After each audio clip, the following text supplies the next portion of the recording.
It's time for another Keeping Track segment with Dino Alberto, now in two media forms. I guess you're all over. There's multiple media forms where you could keep track with Dino Alberto, local motorsport journalist. Of course, one of them is here on SSPTV News and another in the Hazleton Standard Speaker. And he brought another driver along with him this week. We appreciate it. It's Braden Spencer, 13-year-old. And where are you from exactly? Berwick? Yeah. Okay, got you. Now, you might recognize the name of that because I knew two things about Berwick when I was growing up. They had a really good football team, and Jimmy Spencer was from Berwick. And I didn't know a lot about racing back then. I knew Mellow Yellow, and who used to drive the Mellow Yellow car? Kyle Petty? Kyle Petty. Look at my knowledge, Wow, in racing. See, I'm impressing. And I knew Jimmy Spencer was from Berwick, very successful in the Winston Cup Series back then. That's right. You know, here's what's cool about this kid.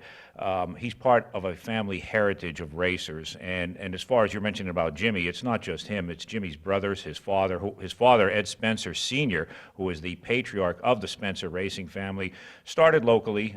They raced Port Royal. They raced at places around the Berwick, Bloomsburg area, and locally at Evergreen Raceway.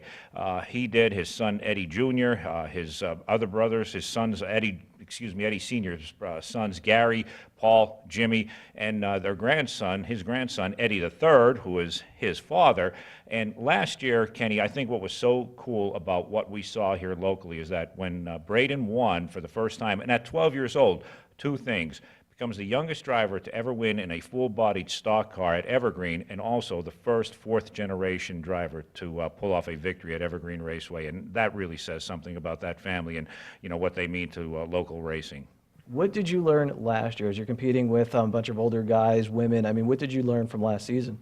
I thought it was pretty cool that I was only 12 and I could actually beat someone that's a lot older than me and maybe has a lot more experience than me. I just thought it was pretty cool.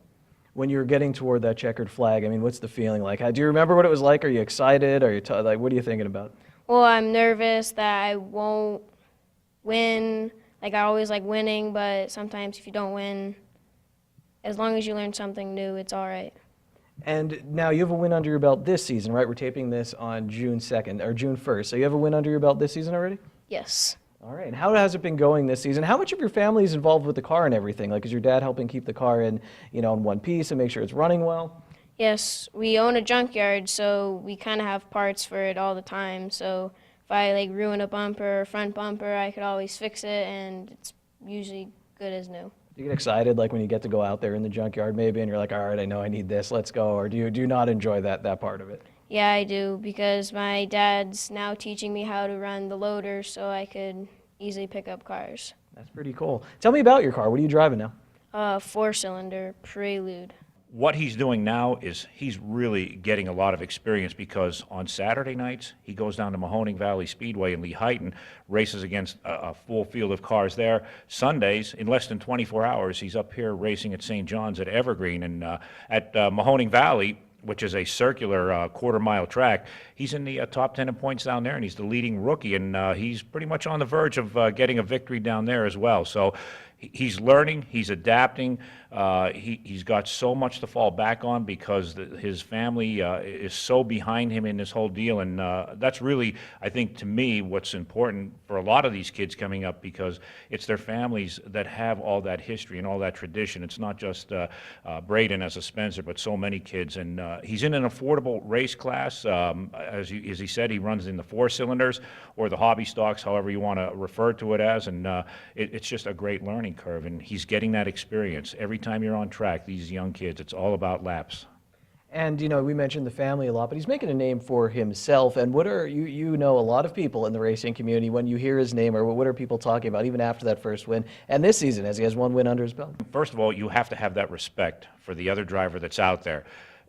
You're in a tight confine. You're out there in a little track like that. You're going to hit. You're going to bang and ding with one another. Things like that happen. You got to keep your cool, but it's about having that respect. And this kid knows how to show that, but he's not afraid to be aggressive when he needs to be aggressive. And I noticed that with this kid and several other of these young kids that are out there. The talent is there, and when he has to make that move for the lead, he's not afraid to do it. He's not afraid to maybe step out there and advance when some other guys may not. So he's not afraid, but he's doing well. And what I like is the fact that he has so much respect for the other drivers.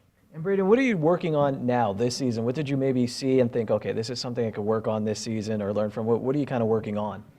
Well, I'm kind of working on trying to get more wins at Mahoney and trying to get the first place for the new championship at Evergreen. I think I heard your dad saying, if I'm wrong, correct me, that Mahoning's difficult. I mean, it's hard to win out there. Why is that? And am I right when I say that? Yes, Mahoney is a challenge because you're in a circle and there's a lot of traffic, so you just have to get around that just to get to first place. Well, check out Braden, check out the Pocono 400 as well, and Dino Alberto. You could catch his articles in the Standard Speaker, Keeping Track.